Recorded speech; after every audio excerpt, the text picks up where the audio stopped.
Good afternoon, everyone. Thank you all for taking the time out of your day to join us. We're so happy and thrilled to introduce our topic for today's event, socially responsible investing. My name is Tanya, and welcome to Earth Fair's Socially Responsible Investing. As expected, our special guest speaker for today is Kyle and Brett, who work with Gerber Kowalski. Kyle and Brett are investment advisor representatives at Gerber Kowalski.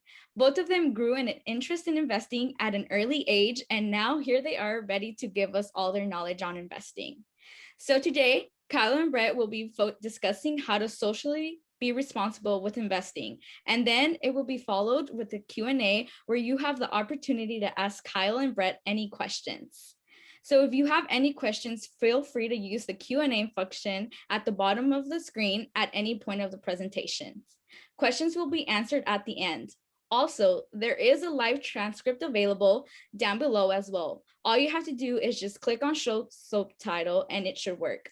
So without further ado, we will hand it over to Kyle and Brett. Awesome. Thanks, Tanya. Appreciate it. And yeah, we're excited to be here talking about ESG investing, sustainable investing, impact investing. I'm sure there's a ton of terms you've heard around, environmentally social investing. And we think you guys are going to get a lot of value out of what we have today. And so thank you so much for having both Brett and myself on. And before we get into what we have planned for today, we do want to go over, some disclosures just as we have as investment advisors. Since we are going to be talking a lot about investments, we have to note that everything here that we discuss today should not be taken as individual investment advice.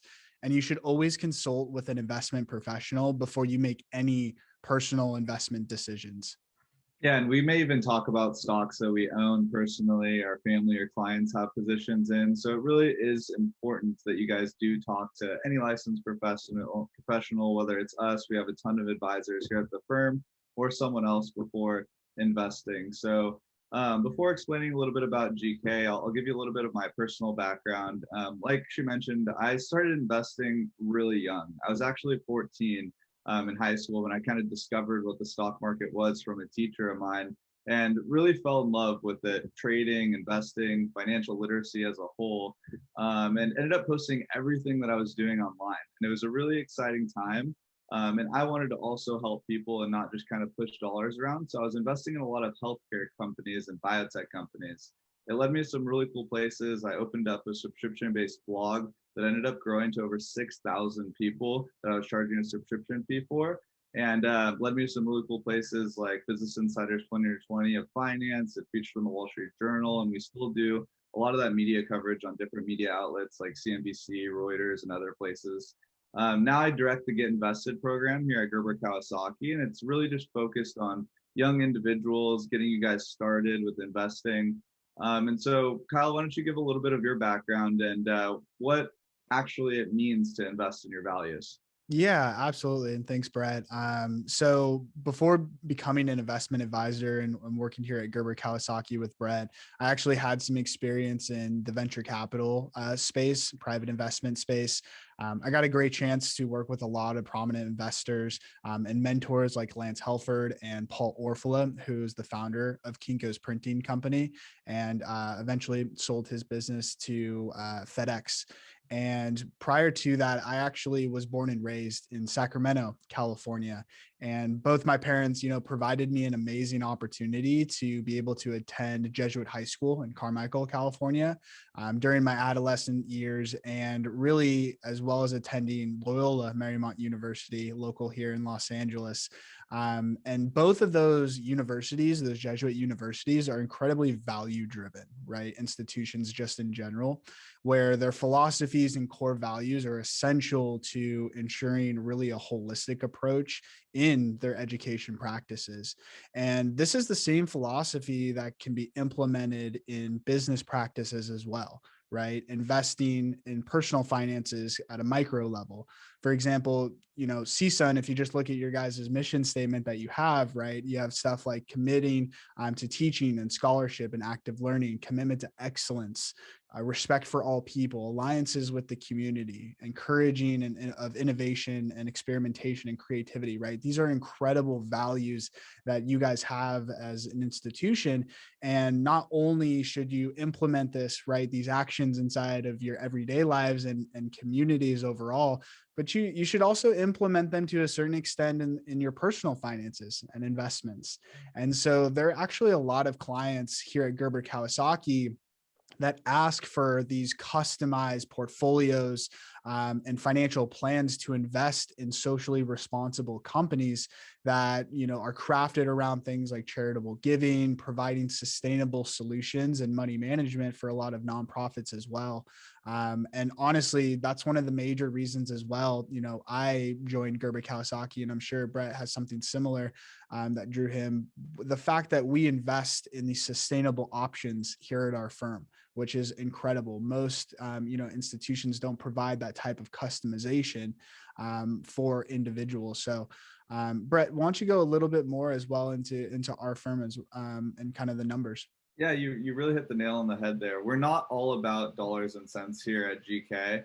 And for those of you guys who don't know what Gerber Kawasaki is, we're really a full service financial planning and investment firm. And what that means is we basically help people invest their money and we get them to their goals. So we're not just striving for the highest level of service for our clients, but just like you guys, we care about the integrity and dedication to them. So a little bit of background, we manage money for about 7,000 clients all over the US, all over the world, and we manage about $1.8 billion for them collectively. We're completely independent. What that means in the finance world is super important because it means we don't actually have any proprietary products of our own. So when we put together these plans, we do research on tens of thousands of different investment options. We're talking stocks, bonds, mutual funds, ETFs, alternative assets like cryptocurrencies. Anything under the sun, we can take an objective look at because we are independent. And it really just gives us an ethical advantage over the companies that are proprietary. We're also what's called a fiduciary in that capacity. So we have a legal obligation to our clients to do what's in their best interest. So if you guys are working with any financial professional ever, those are the kind of two buzzwords that you want to look out for. You want to, one, make sure that they're independent, and then two, that they're fiduciaries. So like Kyle mentioned, we match these clients in portfolios. They can also match their values, whether that's religious or just moral values. And we customize these portfolios for not only just individuals, but business owners. And we pick investment themes around sustainable companies. We also help a lot of institutional investors. A lot of like endowments, for example, or foundations have also gotten into this space that want to take a look at what we call an ESG investing or impact investing portfolio. So you guys are probably wondering again what these words mean. So Kyle, can you give us a little bit of a light on what brought about ESG really?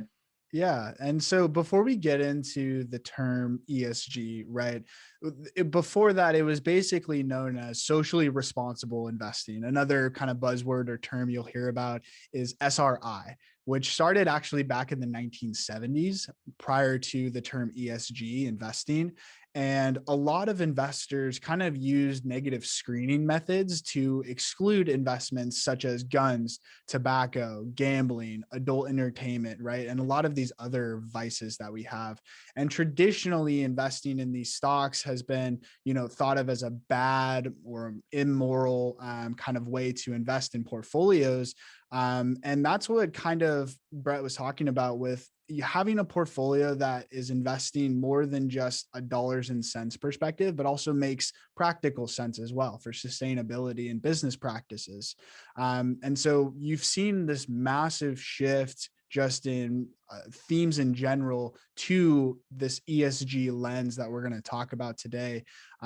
Socially responsible investing, SRI, really piqued investors' interest for decades, but it's really kind of gained traction these past couple of years. When you're looking at, sustainable funds last year in the US, that they gathered about $10.5 billion just in the first quarter of 2020, which was really impressive. And actually in 2019, they had gathered $21 billion, which is 4 times the amount from 2018. So we definitely expect SRI, socially responsible investing, will continue to increase. And it'll be top of mind for a lot of investors, especially when they start scrutinizing, right, the integrity and corporations of a lot of these portfolios that they either personally have interest in, or other institutions also have interest in, right? And I think you're also seeing that along with things like the Black Lives Matter movements, right? These politically, basically politically focused investments that we want to make sure are obviously important to groups like the LGBT group, Women's of Wealth group, and our ESG group. All of these groups we actually have here at Gerber Kawasaki, to be able to expand our research on our environmental, social, and governance styles of investing. And so this forum, Brett, can you explain a little bit more about what ESG investing is and the types of companies that basically fall under this ESG lens? Yeah, so ESG, when you break it down, stands for environmental, social, and governance. So when we're looking at the environment, we're looking at companies that are actually making a difference in regards to climate change and the environment around them. So, for example, investing in renewable energy for your company can not only just lower your carbon footprint, but ultimately, if you can save energy consumption, that's going to affect your bottom line. So that could be a huge plus for the company. If you're socially diverse and you're hiring a diverse workforce, you're being inclusive to minorities, or you're LGBT friendly, et cetera, you're going to have greater innovation over time. And that's why companies like Apple and Microsoft has also deployed a lot of these programs in underserved communities to gain traction and get that talent. I got some stats for you guys. Only 40% of the Fortune 500 companies right now are actually transparent about the gender and racial makeup of their employees. Okay. So out of the 500 companies, basically, only 37 are women, none of which are Black, 4 are African-American men, and 3 are LGBT. All of them are white. This is a crazy statistic. And unsurprisingly, only 1 out of those 500 companies actually discloses wage data by gender, ethnic breakdown, and racial background. So this needs to change really fast if we're ever going to see a real transformation in corporate America. And last is the G. G stands for governance, and we look for companies that have not just a long-standing focus on corporate governance, but are held to the highest standards to meet their goals of operating in the best interest for investors. So this also includes the entire supply chain, right? This isn't just here in America. We've seen that with companies like Nike in the past, where they've had factories outside of the US that weren't up to the standards that they're saying that they're practicing here in the US. But at the end of the day, if companies also aren't getting sued for their governance, like recently Goldman Sachs with the 1MDB scandal, that's going to affect their bottom line. In that case, the Goldman got actually, they had to pay out a $3.9 billion fine. And you as a shareholder of Goldman were probably not too happy with that because they weren't doing the right thing. Now, the funny thing is there's no real industry consensus or standard when it comes to ESG investing. In fact, there's actually a wide array of what it means to be considered ESG. And so, Kyle, why don't you go over a little bit of what companies are in this ESG lens and maybe a few examples of them. Yeah, absolutely. So one of the top companies that we've actually invested in, that is top ESG company, is actually Apple. Right. They've made major headlines consistently. Apple has about a $2 trillion valuation for the company. And one of the leaders actually when it comes to ESG investing. For example, according to Apple, back in July 21st of last year, it actually unveiled its plan to become carbon neutral across its entire business and manufacturing supply chains and product life cycle by 2030. The company's already, carbon neutral today for its global corporate operations. And this is a new commitment that they plan on accomplishing by 2030. Every Apple device sold will have a net zero climate impact. Another great one, another top pick of ours as well, is Microsoft. obviously another major player in the technology space. And Microsoft is an incredibly performing company. And beyond those impressive numbers too, Microsoft has already and continues to make sustainable strides, right, when it comes to their commitment to being a good corporate citizen. Some of those good deeds kind of include going carbon neutral back in 2012. Also, they're currently focusing on the power plants and many of its data centers with energy efficient solar panels.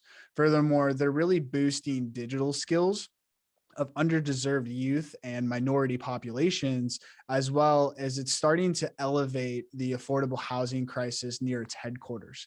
ESG is ingrained in really the makeup of this company and companies like this. We're also big proponents of companies like Nvidia and NextEra Energy. They've also been amazing companies for us within this ESG lens. And so, Brett, talk a little bit more about these companies as well. Nvidia is great. They're one of the most socially diverse workforces that's a publicly traded company. And they also have a high score because we look at things like the company's accounting practices, the executive pay, and really the board organization and ownership structure. California has taken some great steps actually to change this for companies that are headquartered here, and they're stepping up to really assure that companies maintain this diverse board. For example, you actually needed one woman on your board by the end of 2019, and you'll need at least 3 women on the board by the end of 2021 this year. And so, while we've talked about a few individual companies, investing in individual stocks is a lot of risk, and it's certainly not for everyone. There's also actually many mutual funds or ETFs, if you guys have heard of those, which are a collection of stocks which are a lot less risky than any one company that have emerged with a niche focus on ESG. Yeah, absolutely. And there's a bunch of mutual funds and ETFs out there. For an example, with the civil unrest that we saw with the Black Lives Matter group and obviously are continuing to see, it would be worth noting that when it comes to social justice aspects within the ESG theme, there are ETFs like Impact Shares, NAACP Minority Empowerment ETFs, just as a great example, where the National Association for Advancement of Colored People was founded back in 1909, and it comes in and provides us a long history of corporate engagement, and it puts a spin on it with involvement with ETFs and exchange traded funds, which is basically a basket of companies put together that fits within this criteria and looks forward with a particular emphasis or a criteria. Obviously, the NAACP, has developed a list of 10 of these principles they call screens for the purpose of the ETF, ranging from familiar, topics like making sure that their board and executive team have a good amount of diversity, all of the way to lesser known ideas, right, where companies address digital divides and support local community development programs like we talked about with Microsoft, right, that's doing that with their headquarters. This is critical when you're talking about race and equality within your investment strategy, like incorporating a basket of these companies within this ETF that has these sector allocations to industries and parts of the economy that are going to continue to do well. And it's important to note that these ESG ETFs and mutual funds typically, are expensive, to say than the general, S&P 500, but that's due to the work and due diligence that these ETFs and mutual fund companies are doing that goes into the analysis, right, of making sure that they properly meet these criterias that these companies outline. Yeah, and just because they're a little bit more expensive doesn't mean that you have to actually underperform the market if that's what you guys are worried about. In fact, just this last year and over the last couple of years, especially with the anticipation of Biden taking office and releasing a lot of money into the clean energy space, a lot of these sectors like solar, for example, have outperformed. And so one of my favorite ETFs actually is called TAN. And this ETF is actually up 210% over the past year. Some of the top holdings, if you guys have heard of the companies, are like Sunrun and Solar Edge. This is a perfect example of an ESG investment that can actually still outperform and outperform significantly, right? And so with that being said, not everything is exciting about ESG, there are a lot of downsides. Like Kyle mentioned, there's only a limited number of companies that you can choose from. So naturally, if you're screening out what are called vice investments, which are things like alcohol, tobacco, you simply just have less of a pool to generate ideas from, and those are profitable industries. You might also accidentally screen out companies that are, in our eyes, impact investments, but not necessarily ESG. And we'll talk about this in a second. You also have what I call the Chevron Predicaments. And this is super interesting because companies will get a high ESG score, and you have to be aware of this because they'll donate money. So Chevron, for example, has donated $100 million to a climate fund, and that's great, right? But at the end of the day, donating money does not make you care about the world or the environment when you're helping the world run on dinosaur juice, right? So we want to get away from these marketing gimmicks, and really get into who is making an impact in the world around us. Crypto has also been under the spotlight for this recently. And it's certainly an industry that dances on both sides of the coin, depending on who you talk to. People generally forget about a non-traditional asset class like this, but since it is a hot topic, figured we'd talk about it a little bit. Some argue that the world it's really changing with its cryptography or the blockchain technology, from things like NFTs to healthcare. And others argue that the massive energy consumption that it takes to mine Bitcoins and produce these efficiencies is not worth the benefits. And so on the surface, this could definitely be true. However, we dug into this issue a little bit deeper, and it seems like the energy tale is a little bit far-fetched, and a lot of the times they're using excess energy. The bottom line here is that ESG or impact investing is not clear-cut because people have different values, they have different religions, they have different morals, and they have different ways of viewing the world based on how they grew up and their perspectives that they've gained through life. So, there are also a lot of upsides to ESG investing that Kyle's about to go over. Yeah, absolutely. And actually, Brett and I are both on the digital asset team that we started here at Gerber Kawasaki as well. And with that launch of that division, we actually had an interview with Tyler Winklevoss last week, who is the founder of Gemini Custodian, which is our custodian for cryptocurrencies. And, some of the upsides that he talks about in that interview and some great points that he made fall in alignment with this ESG lens, with bringing up, with the fact that if you look at cryptocurrency from a liquidity standpoint, there are actually some great efficiencies that can come and sustainability within financial systems. In this case, a decentralized financial system. And he noted, if you wanted to do stuff like an ACH or a move money, right, that transaction could take 1 to 2 business days from the point of where you move from the money from one custodian or one institution to another. And basically you could jump on a plane from LAX and get to New York within less than a business day, and it would actually be faster and much more efficient to transfer that money physically than to actually go and do the ACH electronically, which would certainly make the argument for a more economically efficient and environmentally sustainable medium of exchange. Given that cryptocurrency exchanges, it takes them 3 to 5 minutes to utilize these decentralized systems and peer-to-peer transactions. In addition, ESG is not just a more responsible way to invest, but it also impacts the bottom line, right?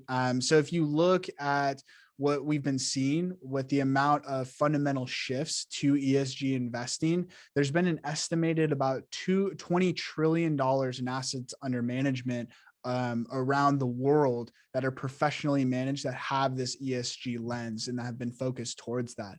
RBC independent research report that came out back in 2019 survey looked at a response from almost 800 participants around the world and showed that 82% of the institutional asset owners and investment consultants believe that ESG integrated portfolios are likely to actually perform as well or better than non-ESG integrated portfolios.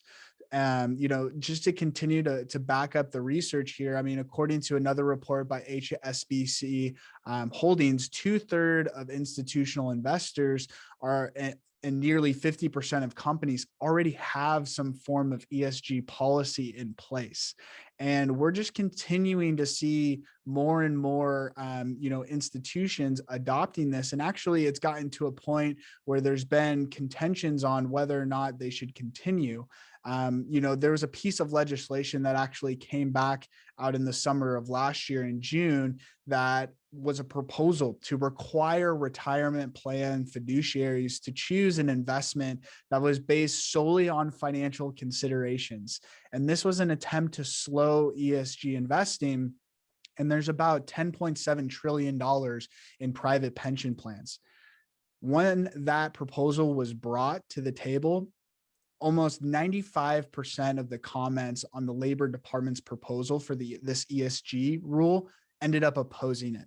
So people are definitely caring about this issue, as they should, but we're not only because ESG investing benefits the bottom line, but also it provides investors peace of mind, right? That they're doing their part and being social and global citizens when it comes to investing in companies that they know are benefiting society.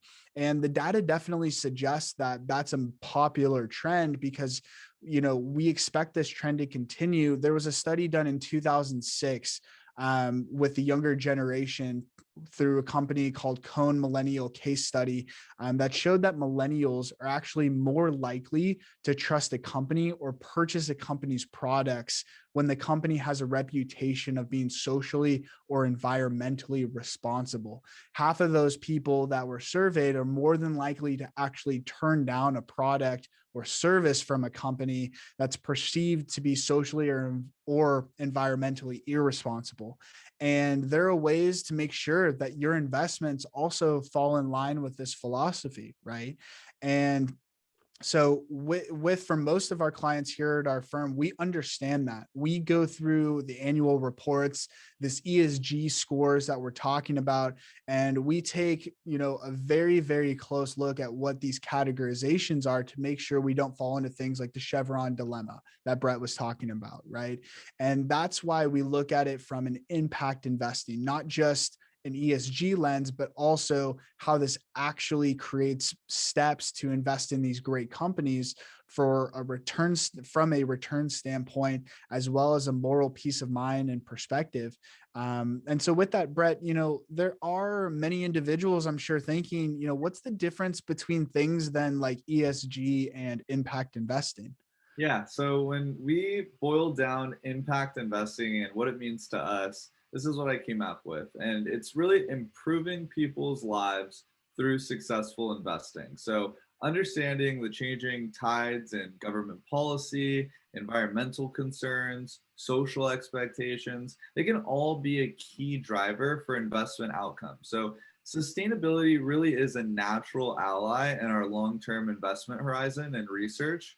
And we care about, again, companies that are actually making a difference in society and not just necessarily posturing for investors. So the number one company that comes to my mind that, would get screened out of ESG that's arguably doing more for the environment than anyone in the world is Tesla. And a lot of people follow this company. And we were one of the early investors actually in Tesla, lucky enough. We took a lot of slack for it at first. Because their CEO and founder, Elon Musk, you guys may or may not know who that is, could be a little bit crazy sometimes. I'm sure you've seen a few of his tweets. Well, he definitely falls or fails the governance category, even though they're, again, arguably doing more for the planet than anyone else in the renewable energy and battery and EV space. Another renewable company that comes to mind that is NEE or Next Era Energy. They've really brought the cost curve down and developed scalable and gained a competitive advantage over a lot of their peers. Wind and solar, fun fact, is now the cheapest option for 2/3 of the world. That stat blew my mind. And in the US, we're constructing new wind and solar projects. And they're continuing to run cheaper than 74% of the cheapest coal plants that are out there. by 2025, it's going to beat 86% of these coal plants. So the power sector is really something that's ripe for disruption. We're set to see about $13 trillion of investment into this space by 2050. Nearly 80%, or about 10 trillion of that, will go specifically to renewables. So a few other, ideas or things or industries that you can look at to make an impact would be like, again, EVs, batteries, solar.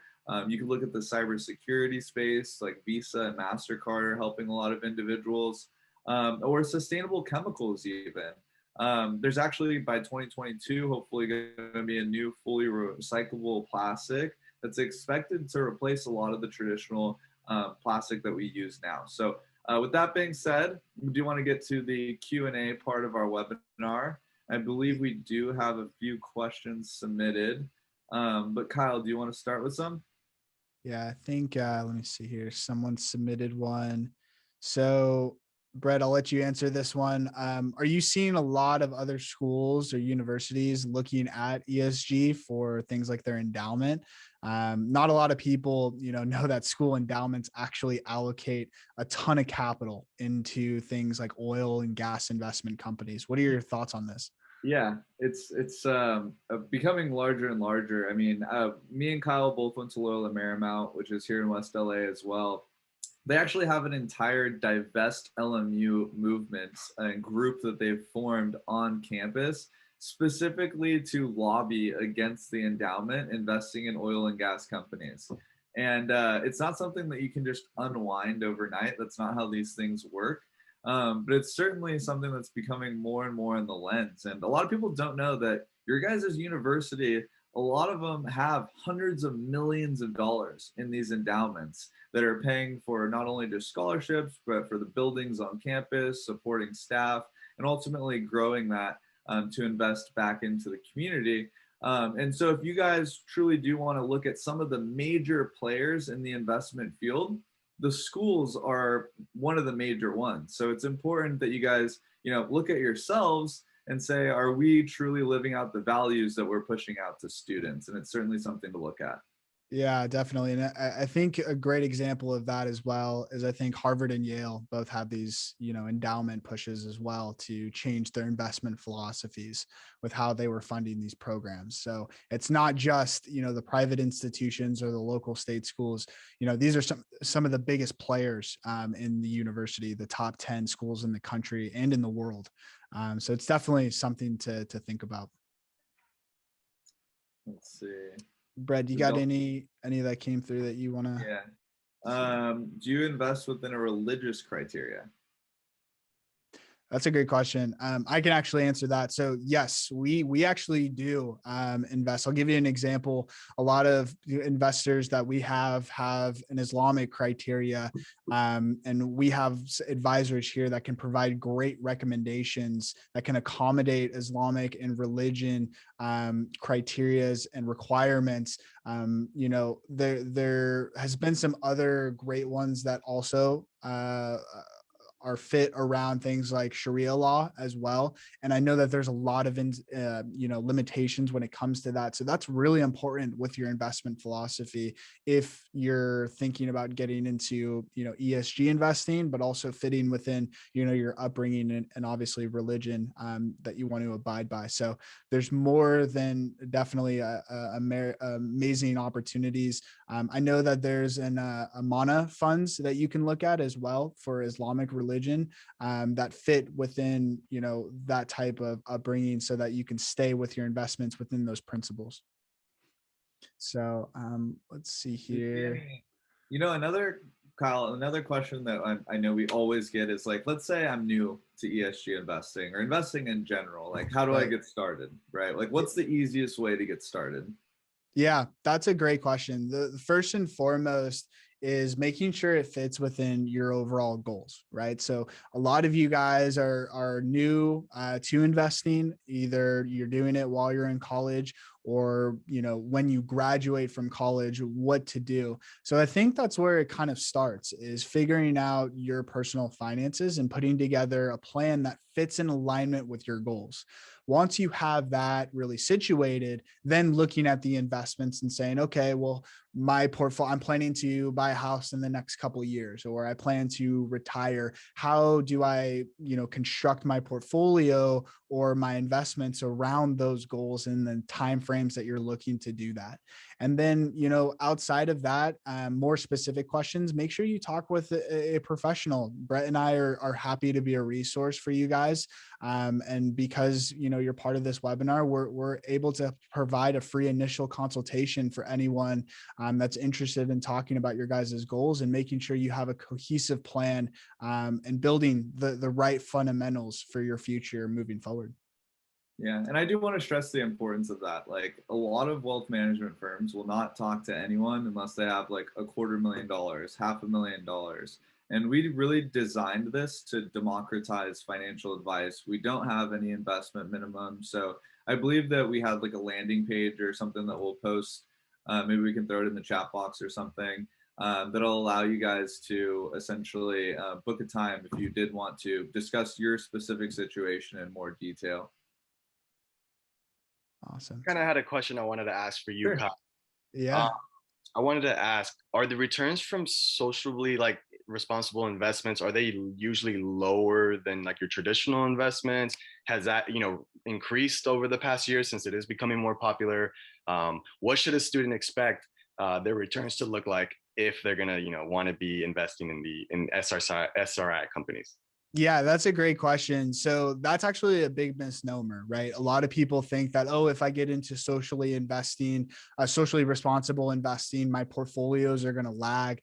But what we've seen is that the data just doesn't suggest that, right? Brett was talking about ETF called TAN, which is immensely outperform the overall S&P 500. And people don't even realize as well, the S&P 500 actually contains about a third of the portfolio is in oil and gas investments, right? In energy. And that's the other thing to keep in mind as well. Return standpoint, nothing is ever guaranteed, right? And I think that it really goes back to the time frames that you're looking to really have this money, for, and building it over time. At the end of the day, with any investment, there's going to come inherent risk. So you just want to make sure that the money that you put in, you're investing within the proper timeframes. And every goal is different. So if you're looking for the next couple of years, somewhere between 5% to 7%, if you're looking to obviously get more money than just keeping it in a checking or savings account, right? But if you're investing for the longer term, for things like retirement, the average S&P 500's annualized rate of return is somewhere between 10 to 12%. And, that's typically what you can shoot for. Obviously, with ESG investing, there are sector ETFs and industries that are going to be more successful, especially with this current administration, right? That has such an emphasis on renewable energy, putting a lot of infrastructure and money towards renewable projects. So, Tesla's been one of the best performing stocks out there. And so a lot of mutual funds that we own for our clients and have Tesla within inside those portfolios, and they've done considerably better. That kind of segues way into my next question that I had for you. And this could go to either Kyle or you, Brett. So you did mention in the beginning that you were going to talk about some of the investments that you personally are taking currently. So which companies do you think students who are beginning to invest in these SRI placements, like where do you think they should start looking, or which examples are really good? I know you said Tesla, but obviously that's like super high up there right now. So is there any other companies that are on your radar that, students should be aware of, that they're, creating sustainable initiatives as well? Sure, I could take this. And yeah, go for it, Brett. One thing to note though is just because a share price is high or low has nothing to do with the value of a company, right? So a company like Tesla that's worth $800 a share or whatever it's at now could be worth significantly less than a company that's worth $50 a share. There's a formula that goes into that. And so investing in any one individual stock is very, very risky. Okay. It's one of the most risky investments that you can actually make. And so if you are looking at this for the first time, you're better off looking at like a mutual fund or an ETF like TAN or something that's focused on a basket of companies that are all in the same industry or all working towards the same goal. So I think Parnassus funds are one of the major ESG players. We use some of theirs in our portfolios, but I would look for specific mutual funds rather than any individual stocks that are ESG. To give you a few examples that we went over today, like Apple, Microsoft, NextEra Energy, Solar Edge, Nvidia. There's a ton out there, but which ones are going to do better than the others? It's very, very hard to tell. So why not just own a basket of them all? Okay. Thank you for that answer. Yeah, let me see. Let me just mention, if anyone has any questions, make sure you're using the Q&A chat function, because if you're asking in a different area, we won't be able to see it. So make sure you ask it in the Q&A.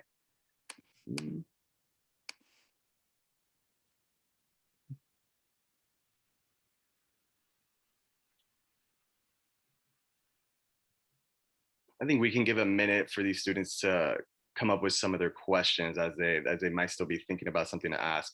But I did want to talk about the consultation link that Brett and Kyle are providing for all of the students that did attend.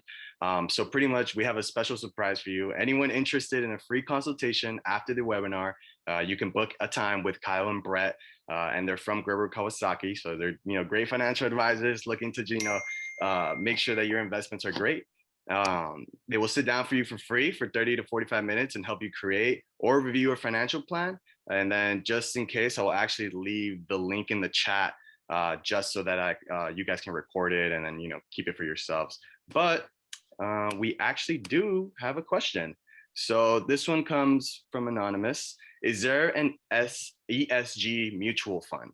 Question mark. Yeah, so there's a ton of them. To be honest. We can go over a few of them if you were interested in a consultation. I know that off the top of my head, Vanguard has an ESG fund that's literally called ESGV. There's other ones in like Putnam or Parnassus that I've mentioned. I believe there's one that's a socially responsible balance fund called SSIAX. Again, there's hundreds, if not thousands, of these funds. So some of them are more focused on the ESG criteria. Some have a little bit looser of a guidelines, like I said about that Chevron predicament.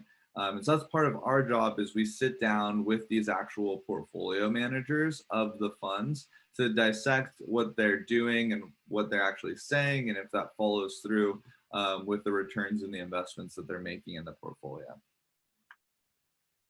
So that I have another question now for you, Kyle and Brett. So if a student was interested in signing up for a free consultation, how would that look like? How would these 30 to 45 minutes, like give us a breakdown? Should they bring their plan already, or could you help them create their own plan? They might have, they might just be starting, like many of us. So like, how would that process go exactly? Yeah, absolutely. So first and foremost, we don't have any investment minimums. So if you're looking to put away, $50 a month, or, have already assets at Robinhood or, your Fidelity account or Vanguard or whatever custodian you're using, we're more than happy to take a look at what you have.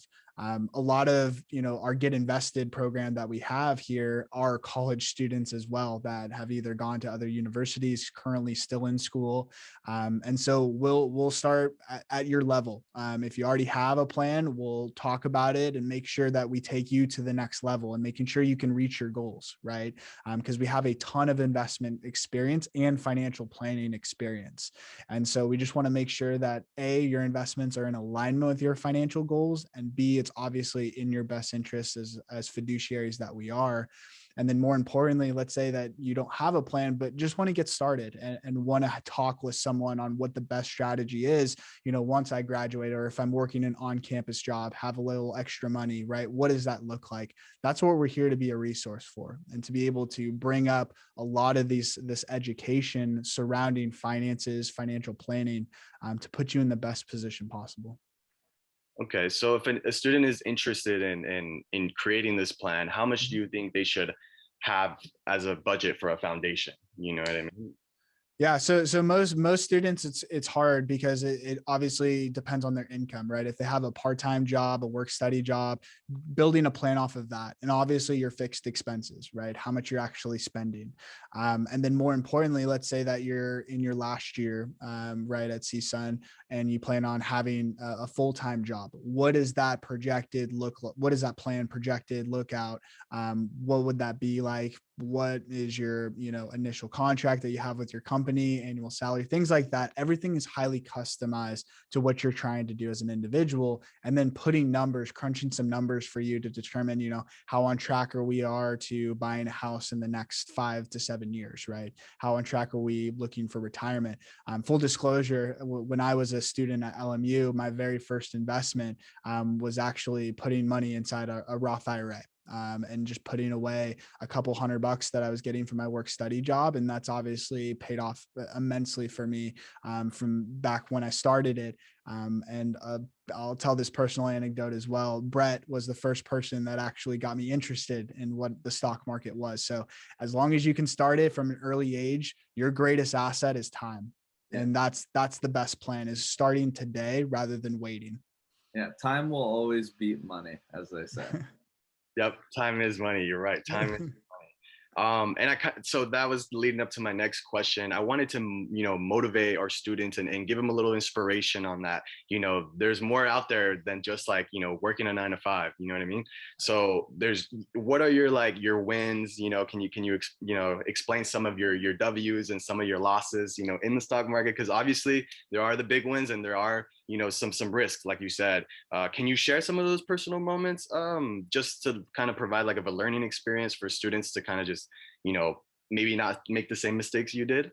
Yeah, and I can start out. Brett has way more experience just in the trading aspect, just because of his subscription-based website that he was basically running out of his dorm room.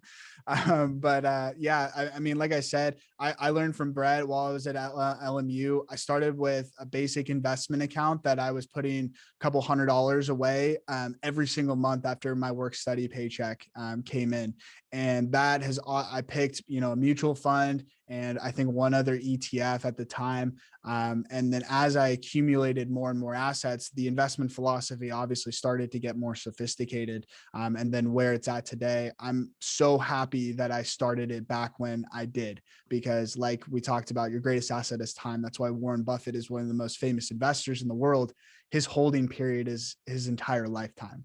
So if you can have compounding interest working in your benefit for as young as a lot of you guys are, that is going to pay immensely, and you are going to thank yourself years from where you are today. And Brett, I'll let you go into some of the trading lessons that you Yeah, had. I mean, the number one thing that I would say is don't trade, invest, right? So trading is very, very hard.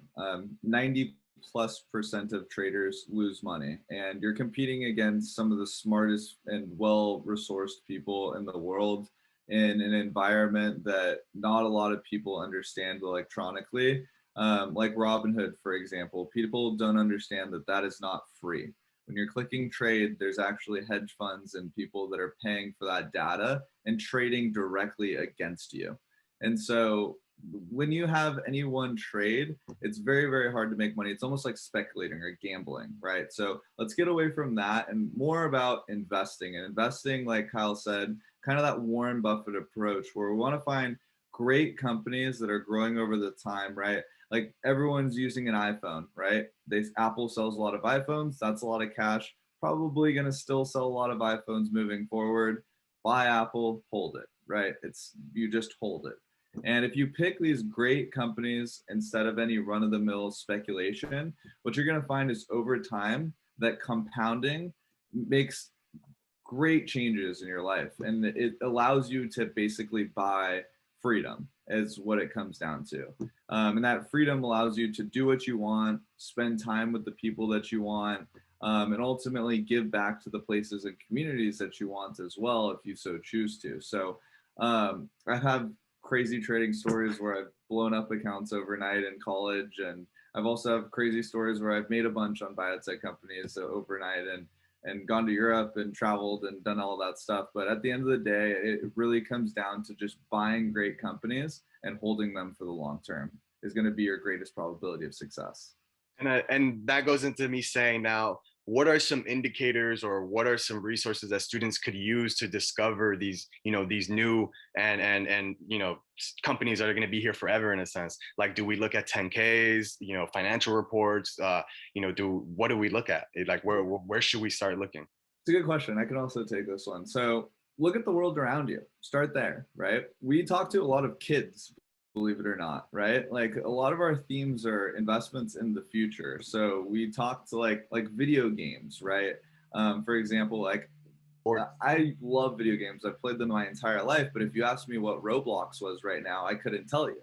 But that's a recent IPO that just came out, and I actually had to talk to a few of the partners' kids to understand how the game worked and what was going on. And so we really kind of view the world from like a top-down approach. So the first thing we do is look at like the macroeconomic environment around us. What is the world doing? Okay, we're in the coronavirus, where people are getting vaccinated, the economies are opening back up, the Fed's printing a bunch of money, we're giving stimulus to people, we're giving infrastructure bills worth trillions of dollars. So that's kind of the top, right? And then within that, you can find certain sectors that might do better or worse than others. So for example, we've talked a lot about Biden's infrastructure plan and how they're investing in renewable energy. So let's use that as an example. Then within renewable energy, you have different sectors like solar, EVs, lithium battery technology, all of these different sectors where you can look then even further and find the best companies within that sector. And so that's what I mean by like a top-down approach, is starting about the world around us and kind of working it down to maybe which companies are going to be doing best in that environment. Okay, so it's literally just like really researching and discovering which companies are performing well and are projected to perform even better in the future. Yeah, and it doesn't have to be like rocket science, right? Like we all go to Disneyland. Disney's a great company. We all have iPhones and we're on our Mac computers probably. So Apple's a good company, like these things that we, Amazon packages get delivered to your door almost every day. Like these are all companies that we use well and they're immensely profitable. But it doesn't necessarily take a genius to figure out that they're going to have good returns moving forward. Exactly. And to add that too, that's exactly why Brett and I are here as resources, is to expedite that learning curve for all of our investors, right? Because a lot of people, the stock market may not be the most interesting thing in the world to folks. They're focused on medicine or programming or, areas that they specialize and enjoy doing, but they still want to have exposure to these great, cutting edge industries and sectors that are going to continue to be profitable in the future. That's why we're here to be a resource for them and to make sure that, hey, they're investing in these new kind of the future that we're seeing unfold right before our eyes, right? Yeah. Interested in a little bit more up-to-date information, I'll put my Twitter in here too, and Kyle has his, where we put out content on different companies every single day. Oh yeah, that would be extremely helpful. I know on Twitter there's also like stock dweebs and other accounts like that are pretty good at just finding companies that are doing well within the week. But I wanted to ask my last question, because I know we're running short on time here. But what are those predictions that you have about the market once the world is normal again and post COVID? Like, what are your projections on how the market's going to look like then? Yeah, I can kind of take this one, Brett. So for both of you. Yeah, I think by and large, we're cautiously optimistic just in general, right? There's a lot of encouraging factors in the underlying economy. The Fed is basically providing an economic backstop, so to speak, with direct stimulus payments, a lot of money being funded into infrastructure.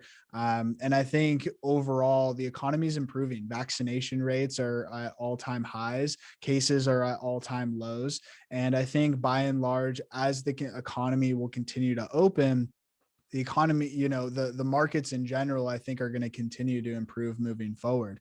Now, that's not going to say that it's going to be a smooth ride. It's not going to be straight up, like everyone experienced back in last year, where you could have thrown, a dart at any stock in the S&P or any stock in the market and you would have made money, right? there will be turbulence, and being able to handle those ups and downs during that volatility, I think, is going to be really, really important for investors, especially if you're longer term investors, right? People want to get rich quick. And the goal is not to get rich quick, right? The goal is to get rich forever. And so as long as you have that mindset, as long as you're investing in these great companies in these great sectors, technology, healthcare, renewable energy, for us, our investment theme is also online gambling, right? Cannabis, you're seeing legislation being passed, and that's a great indication of some great industries to be moving towards. And things I think overall in the economy are going to be positive as we continue to get more active, and being able to get back out there. Yeah, I actually I had a question come in from one of our participants, and this one comes from Vanessa. She's asking, people keep telling me to join Forex. Is that a good idea? I can take this one. It's Yeah, go ahead. I would say 99.99% of the time it's a scam. This has been going on for years, ever since I was on Twitter in 2009, starting to trade. And so it's Forex. You got just think about it this way. You're competing against institutional investors that are trading currencies back and forth, who have billions, if not trillions of dollars changing hands during this, right? And so it's gotten to the point where people say, hey, sign up for my subscription. Hey, join my team. Pay me this small fee. I'll show you how to trade. But the fact of the matter is that 90+% of traders lose money.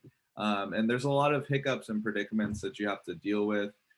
Specifically, there's something called the pattern day trader rule, where you can only make 3 day trades every 5 business days if you have less than $25,000 in your account. And so Forex, I would say, by and large, is mostly a scam for what you guys are getting on these message boards or Discord or Instagram messages or anything like that. You have to absolutely stay away from. Yeah. And I think the biggest thing too is just don't give into the hype. Okay. You guys are really, really young. You have a lot of time to make money. Okay. The most important thing at this point is making sure your money's growing for you and not losing those valuable dollars, right? That you have to start building that foundation. Okay. So now that Vanessa brought up an interesting point, I kind of wanted to ask another question. What do you think about Dashcoin? What are your thoughts on that? I'm just curious to see what 2 financial advisors have on this interesting Yeah, and I think it's propagated on Bitcoin, right? We wouldn't be having this discussion at all about Dogecoin, NFTs, right? A lot of these decentralized type of finance if we didn't have Bitcoin in general. So by and large, a lot of these cryptocurrencies, these altcoins, are very, very, very speculative, right? Not a lot of history behind them. A lot of this volatility is actually on social media. These meme stocks, so to speak, this trend, Dogecoin kind of fits into that category. And I think by and large, the thing to keep in mind is you want to stay away with stuff like that, especially if you're trying to build true financial success. And I think, Brett, I'd love to hear your thoughts on that as well. I mean, if you look at what Dogecoin actually is, it's a fork off of Bitcoin is what it actually is. And it's a way to just basically make those transfers a little bit quicker, but it was made as a joke. It was actually, the founder deleted his social media accounts because he's so tired of answering questions about it, because it was actually a joke. And so you have these things in markets where they're called pump and dumps. And what that means is you'll have a security oftentimes with a limited amount of shares, but doesn't have a lot of intrinsic value to it. And what's happening is it starts this cascade effect with the public of people trying to stampede over each other to basically, who's going to be the greater fool, right? Who's going to be the greater fool if I buy it at a penny that they're going to sell it at 2 penny? And so that's like ultimately the way of the world right now is everyone's like, well, if we all just buy it, hopefully I'm just not the last one out, right? But when it inevitably will crash, it will, I promise you, it will crash very quickly. And it's going to come without warning, like all corrections do. And so could it go 50, 100, 200, 500% higher from here? Possibly, it totally could, but will it end poorly? I can say with a 99% certainty that it most likely will. Okay, The so other thing, the other thing is timing too, right? A lot of people are trying to time this stuff. Brett and I do this for a career, and what we can tell you is I couldn't tell you what the market's going to be at tomorrow, right? But what we can tell you is that over the long term, as long as you're investing in good fundamental companies with actual earnings, revenue, strong balance sheets, right? Actually, people behind the companies that you're trading in and the institutions to back that, over the long term, you're going to be successful. But don't get sucked into the FOMO, to the meme stocks. That doesn't build true wealth, Yeah, right? what you said is really important because in any one year, the markets are largely random. You have about a 78, 79 chance of being positive on the year, but the longer you push out that time frame, the greater probability of success you have. So in any 5-year period, you're looking at about 90%. And if you look at any 15-year period since like the 1950s in the stock market, it's been 100% positive. So obviously anything can change in the world around us, but we have to use history as our guide, and ultimately put our best foot forward. Exactly, exactly. And with that being said, it is 3 o'clock, and I want to be respectful of your time as well as our students. But I want to give a huge thank you to the two of you, Kyle and Brett, for doing this, on behalf of CSUN, and for providing the students a link so that they can do a free consultation. So like I said, I'll repost it in here. And if you can as well, Kyle and Brett, if you can leave your Twitter, your Twitter handles and stuff like that, like you mentioned earlier, that would be great too. I know many of our students would use you as a resource. Maybe look at your tweets, or maybe even DM you and possibly get an answer back. But like I mentioned, I left the consultation link in the webinar. And if anyone is interested in attending, make sure you copy, make sure you sign up. And like I said, it's free. So I highly encourage you students to participate. But with that being said, we hope to see you next week at the Sustainable Fashion event with Joan Sebastian Gray. If you have any questions, just make sure to email us or DM us, and have a great day.